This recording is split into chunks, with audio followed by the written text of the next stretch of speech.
भाइयों, परावैद्युत पदार्थ क्या होता है, डाइलेक्ट्रिक मटेरियल क्या होता है। तो परावैद्युत वे पदार्थ होते हैं जो अपने से होकर आवेश को प्रवाहित नहीं होने देते किंतु विद्युत प्रवाह का प्रदर्शन करते हैं। यानी कि ये जो परावैद्युत पदार्थ होते हैं इसमें हमारा विद्युत प्रवाह नहीं होता, यानी कि इलेक्ट्रिक उसमें प्रवाह नहीं होता, लेकिन इसको विद्युत क्षेत्र में यदि हम रख दें तो इसमें क्या होता है कि आवेश उत्पन्न हो जाता है। यानी कि मान लीजिए एक तार है, इस पर एक मान लीजिए इसका विद्युत क्षेत्र जो ये है, इसमें हम लोग उस परावैद्युत पदार्थ को यदि रख देते हैं तो इस पर हमारा क्या होता है कि आवेश उत्पन्न होता है। यानी कि इस पर हमारा आवेश उत्पन्न होता है, जो परावैद्युत पदार्थ होता है उस पर आवेश उत्पन्न होता है, लेकिन ये अचालक होते हैं।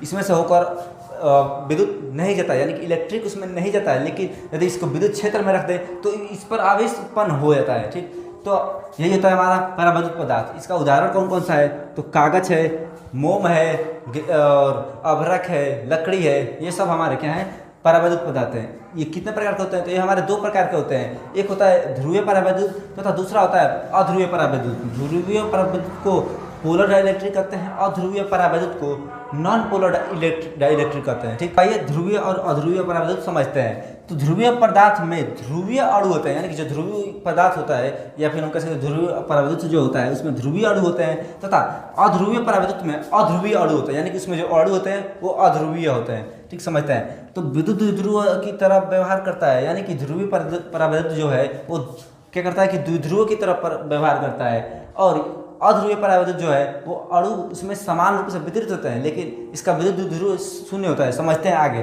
ठीक, यहाँ पर हमारा ध्रुवीय परावैद्युत में माइनस और प्लस दोनों का केंद्र अलग अलग होता है, लेकिन यहाँ पर अध्रुवीय परावैद्युत में दोनों का केंद्र एक ही होता है। यानी कि हम कह सकते हैं, देखिए ये एक हम फिगर बनाए, इस पर हम लोगों ने अणु को बनाया हुआ है, देखिए असमान रूप से है। ठीक, लेकिन यहाँ पर क्या है, हमारा समान रूप से फैले हुए हैं। ठीक, तो यही, और इसमें ध्रुव जो होगा वो जीरो होगा। क्यों होगा, क्योंकि इसमें एक ही केंद्र है, यानी कि एक ही बिंदु पर हमारा प्लस और माइनस दोनों चार्ज है, यानी कि ऋणात्मक और धनात्मक दोनों एक ही पर है, लेकिन यहाँ पर अलग अलग है। तो ये हमारा द्विध्रुव के भांति व्यवहार करेगा, क्योंकि मान लीजिए दो ध्रुव हो जाएगा ना, तो दो ध्रुव हो जाएगा, तो इसलिए द्विध्रुव है, लेकिन यहाँ पर एक ही है इसलिए द्विध्रुव नहीं है। ठीक, और इसका केंद्र एक ही है, यहाँ पर दोनों केंद्र अलग अलग है। ठीक, तो इसमें जो अणु होंगे इस अणु को हम लोग ध्रुवीय अणु कहेंगे, इसमें जो अणु होंगे इस अणु को हम लोग अध्रुवीय अणु कहेंगे।